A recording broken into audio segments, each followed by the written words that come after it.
Olha aí, pessoal, né, vamos iniciar mais uma aula de geografia, né, com o tema de hoje, a América Latina, né. Mas hoje vamos estar desenvolvendo a habilidade, né, para analisar elementos históricos geográficos que permitam diagnosticar diferentes argumentações socioculturais para explicar o conceito de América Latina. Identificar as principais áreas de tensão da América Latina na atualidade e estabelecer a relação entre essas áreas e as consequências do processo de colonização. Identificar e analisar o papel dos principais atores sociais envolvidos em conflitos recentes na América Latina. Então vamos aí, espero que vocês acompanhem aí mais uma aulinha com o professor Francisco. Gente, apresento então, né, aí o continente americano, né, e a sua localização. Então nós observamos, né, que o continente americano, a leste ele é banhado pelo Oceano Atlântico e a oeste pelo Oceano Pacífico, né? Então, ele separa esses dois grandes oceanos. Bom, tem aí aproximadamente uma área territorial de 42.189.120 km².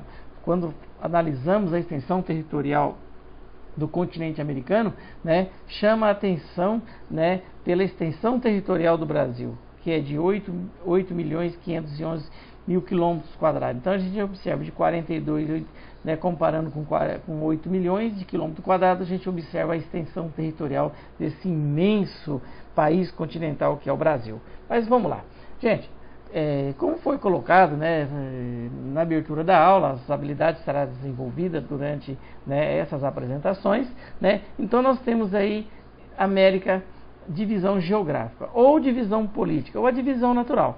Então sempre é importante fazer essas comparações sobre, né, esse sistema de regionalizações, os critérios, as características do continente americano. Então nós temos aqui em vermelho a América do Norte, né, que nós observamos aqui que é os Estados Unidos, o México, o Canadá, né, aparece bem lá no extremo norte, né, a Groenlândia, né, e observamos que nessa divisão, nessa regionalização política ou geográfica, ok, aparece aqui o México, né. Na sequência nós temos aqui o amarelo, né, que representa a América Central, né, aqui olha as duas regionalizações da América, a região aqui de arquipélago, né, insular, e o istmo aqui, né, o estreito, localizado aqui, né, na parte continental. E em laranja, a América do Sul, né. Bom, aqui uma outra observação, né, então fica assim a América do Norte, né, divisão política, aqui a Groenlândia no extremo norte, o Alasca, território pertencente aos Estados Unidos, em azul o Canadá, e aqui embaixo no sul o México. Aqui, por exemplo, a América Central aparece aqui, né, lógico, fica um pouquinho conturbado, porque nós temos a parte insular, são pequenas ilhas, né, que representam, né, vários países aqui na América Central insular, né, como por exemplo aqui Cuba, Jamaica, Haiti, República Dominicana e assim por diante. Como também nós temos aqui no Istmo, na parte continental, o Istmo quer dizer estreito, né, que olha Guatemala, né, Belize, El Salvador, Nicarágua, Costa Rica, né, e o Panamá, né, Panamá, onde aqui está localizado o famoso Canal do Panamá. Bom, e a América do Sul, sempre lembrando, né, sempre reforçando que os dois únicos países que não fazem fronteira com o Brasil é o Equador e o Chile. Os demais, como Uruguai, Argentina, Paraguai, Bolívia, Peru, Colômbia, Venezuela, a Guiana, Suriname e a Guiana Francesa, né, são os países que fazem fronteira com o nosso país. E verdão aqui, né, o nosso país, o nosso Brasil. Aqui, por exemplo, a divisão histórico-cultural. Essa regionalização, sempre reforçando, é a divisão histórica-cultural. Por quê? Porque isso aqui está relacionado com o processo de ocupação do continente americano, o processo de colonização. Então nós temos aqui em vermelho, que representa a América anglo-saxônica, né? E a América Latina aqui em laranja. Então vocês já observam, quando a divisão ela aparece aqui como divisão histórico-cultural, o México ele faz parte do conjunto dos países da América Central, né, e da América do Sul, devido ao processo de colonização. Por quê? A América Latina é uma região da América onde são faladas primordialmente línguas derivadas ao latim, particularmente o espanhol, o português, ocasionalmente o francês, é lógico, por causa da Guiana Francesa, né, como ela aparece aqui, por exemplo, a Guiana Francesa, né, aqui é um território ainda pertencente à França, certo? E por isso que ainda há essa ocasionalidade aqui. A América Latina compreende quase total a América do Sul e central do continente. E nós temos também a América Anglo-Saxônica, né, que refere aos países do continente americano, que tem como principal idioma o inglês, e que também possui laços históricos, étnicos, né, linguísticos com a cultura do Reino Unido. Então, está aí essa diferença, né, esse processo de regionalização entre a América Latina e a América Anglo-Saxônica. Isso aqui são de ponto de vista histórico-cultural. Inclusive, por exemplo, também nós temos aqui a questão da América, né, da característica de uma divisão socioeconômica, né, como por exemplo a América Anglo-Saxônica representa aqui então a América desenvolvida, né, e aqui no Sul, ou América Latina, representa aqui, né, a América subdesenvolvida. Ok? Então, como por exemplo, uma outra sugestão de regionalização aqui, América Latina, divisão regional. Então nós temos o México em roxo, essa aqui é uma outra proposta de regionalização, né, divisão regional da América Latina. A América Central aqui representada pelo verde, né, tanto o istmo como o insular, e as Guianas, né, como aparece aqui, Guiana, Suriname e Guiana Francesa, ok?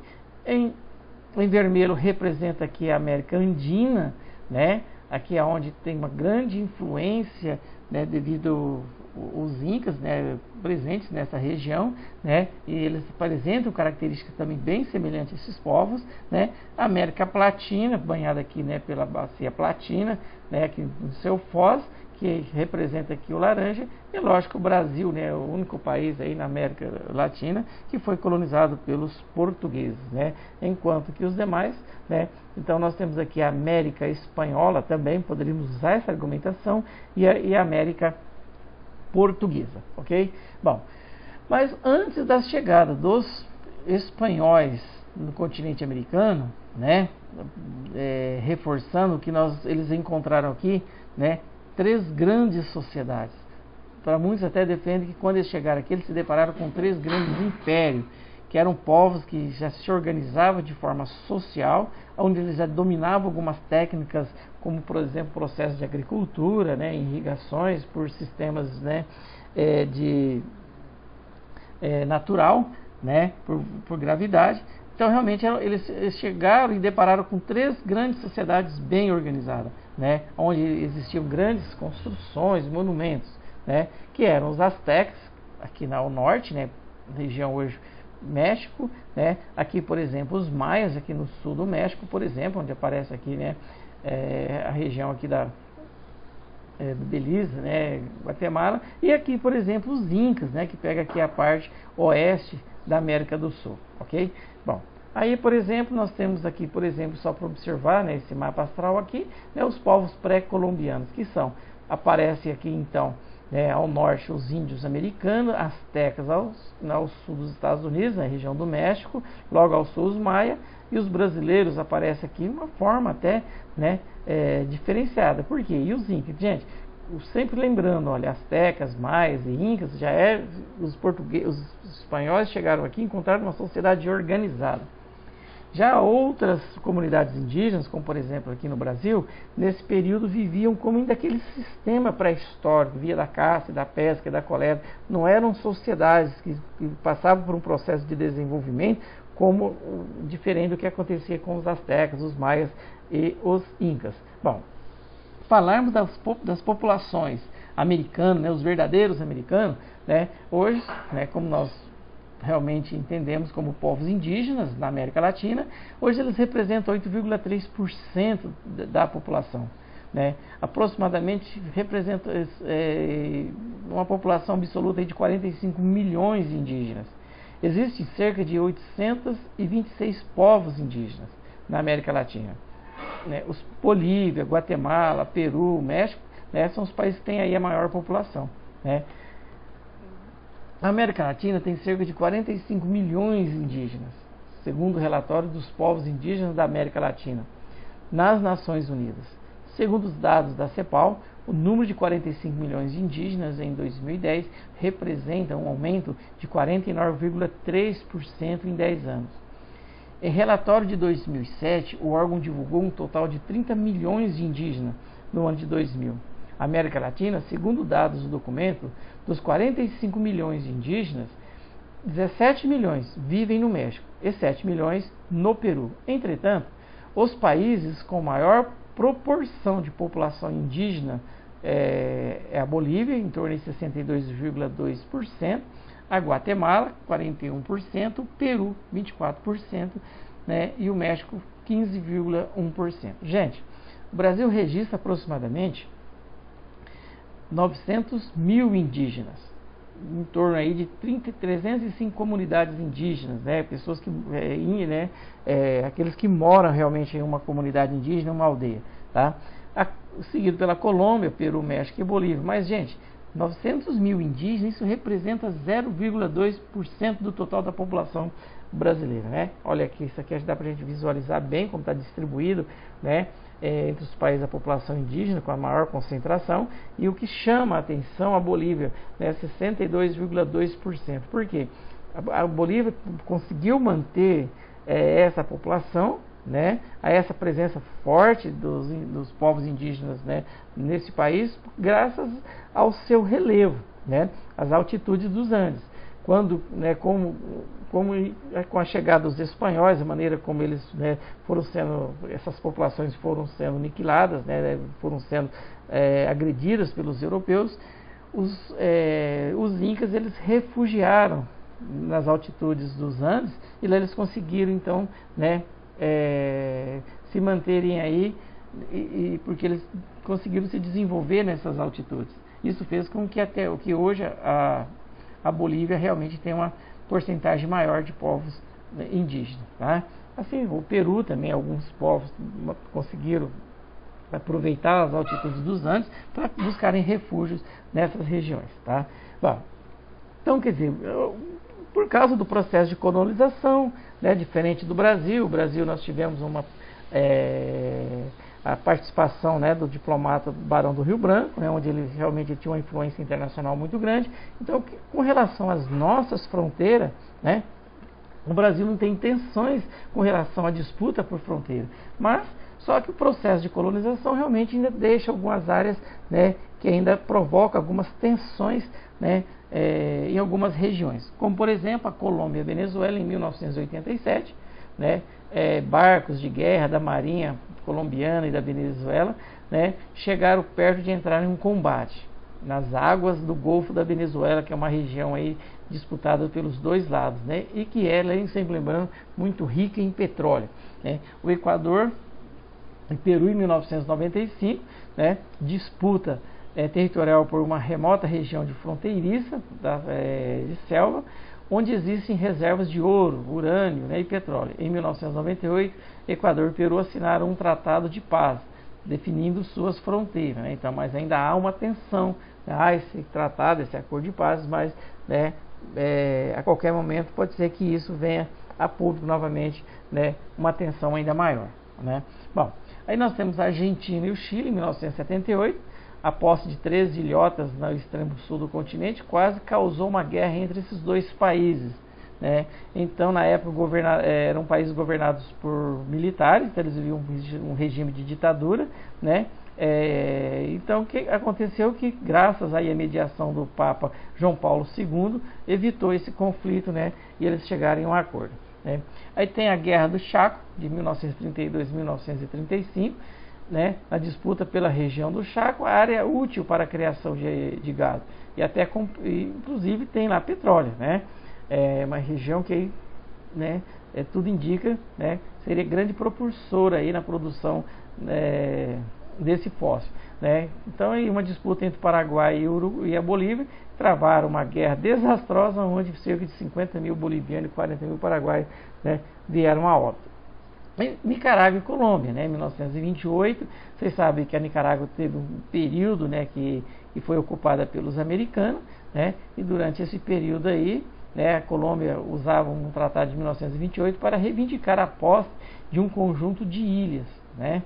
Mas a Nicarágua rechaçava que valia a documentação que foi firmada quando ainda era ocupada pelos americanos.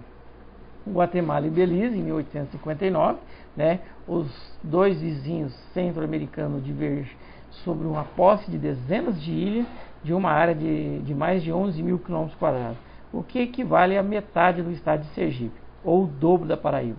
A disputa teve início em 1859 na partilha do território que foram colônias interior, tá vendo? Entre Inglaterra e Espanha. Então vocês veem que aí ainda há uma tensão aí nessa região com relação à disputa desse território. E gente, para encerrar a aula, né, nós não podemos deixar de falar sobre a questão da Farc na Colômbia, né? Um movimento extremista, né, onde desde 1964 isso vem se arrastando, né? Isso tem trazido realmente grandes problemas sociais, né, e muita violência para esse nosso país vizinho, né? As Farc é uma organização, né, formada por guerrilheiros, né? Foi fundada em 1964 por um grupo de esquerda que ocupava a região centro-oeste do país. Inicialmente se inspiravam-se em ideias socialistas e na Revolução Cubana. Mais tarde associaram-se ao narcotráfico, né, para que eles se autofinanciassem, né, para manter o numeroso exército. A Farc conta com tráfico de droga, cobranças ilegais de impostos e sequestro, né? Realmente o nosso país vizinho aí tem sofrido muito, né, desde 1964 com essa manifestação, né, digamos assim, inclusive extremista, em busca de né, com o objetivo que eles têm de anexar um território próprio. A área ocupada, gente, olha, ocupa cerca de 40% do território colombiano, possui um exército numeroso e bem armado, graças ao tráfico de armas que entra no país financiado pelo dinheiro do narcotráfico. Então realmente é uma organização muito perigosa, né? Aí tem algumas imagens, eles recrutam crianças, como vocês veem na imagem, mulheres, né? Se organizam na floresta amazônica, né, em áreas de difícil acesso. Inclusive, são responsáveis aí por grande parte da produção de cocaína, né, que passa a ser comercializada no mundo inteiro, e o Brasil acaba sendo rota dessa droga, né, entra para ganhar o mundo aí pelo Brasil, né. Então, como foi comentado, né, o dia a dia dessa guerrilha, né, são guerrilheiros, né, eles possuem soldados muito bem treinados, e a ordem, né, se algum soldado, o exército colombiano, tentar buscar algum refém, porque é uma das táticas que eles usam, né, sequestros, né, de pessoas importantes, principalmente políticos, a ordem para matar. Então, onde eles se mantêm nas escondidas na floresta amazônica, né, devido ao processo que eles causam um terrorismo aos seus reféns, né, onde, né, faz com que o exército colombiano, né, até hoje não tenha conseguido invadir essa região da Colômbia, para fazer com que realmente, né, o Estado passe a tomar conta, que é um território de 40%, né, do país. Bom, quer dizer, eles vivem em acampamentos, são muito bem treinados, né, esses acampamentos são protegidos por postos avançados de vigilância. Então, realmente, são bem organizados, né, muito bem estruturados.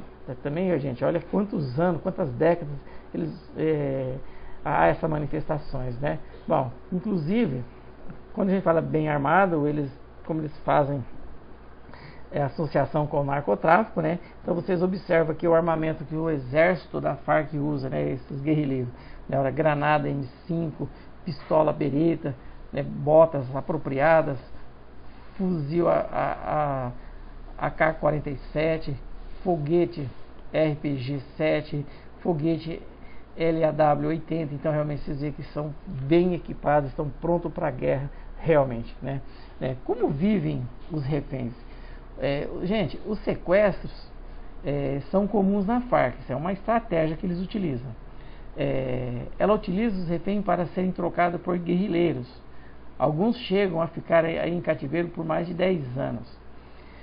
Em 2002, a Farc promoveu uma série de ataques contra personalidades públicas do país, fato que chamou a atenção na proteção internacional a respeito da questão dos sequestrados. Alguns reféns ficam durante todo o dia acorrentados na selva e são constantemente transferidos de local. Isso é uma estratégia. Então, geralmente essas pessoas sequestradas, eles vão mudando, né, de pontos, né, para não ficarem alvos fáceis. Então, realmente, hoje eles estão no lugar, quando é manhã eles já estão em um outro acampamento, então eles mudam de forma constante. É uma estratégia de segurança para as Farc. Atualmente existe cerca de 700 pessoas em poder da Farc. Desse total, cerca de 40 são reféns políticos, aos quais guerrilha quer trocar soldados das Farc presos em Bogotá. Então, quando ocorre uma prisão de seus guerrilheiros, eles usam também os reféns como moeda de troca, ok? Quer dizer, usa como moeda de troca, e é uma estratégia também que eles utilizam, né, para que não tenhamos aí invasão por parte do exército colombiano. Aqui, por exemplo, eu apresento aqui um perfil aqui de um gráfico, né, que aparece aqui de 1996, né, até 2007. Olha o número de pessoas que foram sequestradas. Em 98 a 2002, vocês observam que realmente tiveram aí mais ou menos quase 5.000 pessoas sequestradas pelas Farc. E aí, para finalizar a aula, né, finalizei com o movimento da população, né, pedindo paz para a Colômbia. Recentemente houve um plebiscito, então há uma negociação aí de paz, mas ainda há uma questão muito dolorosa, porque as táticas que durante todos esses anos utilizadas pela Farc realmente foram táticas muito assim, desumanas, né? Eles foram cruéis, né? Fizeram associação com o narcotráfico, e hoje fica difícil para um governo, né, legítimo, reconhecido, né, chegar a um consenso com uma organização, né, extremista, né? Realmente, paz lá.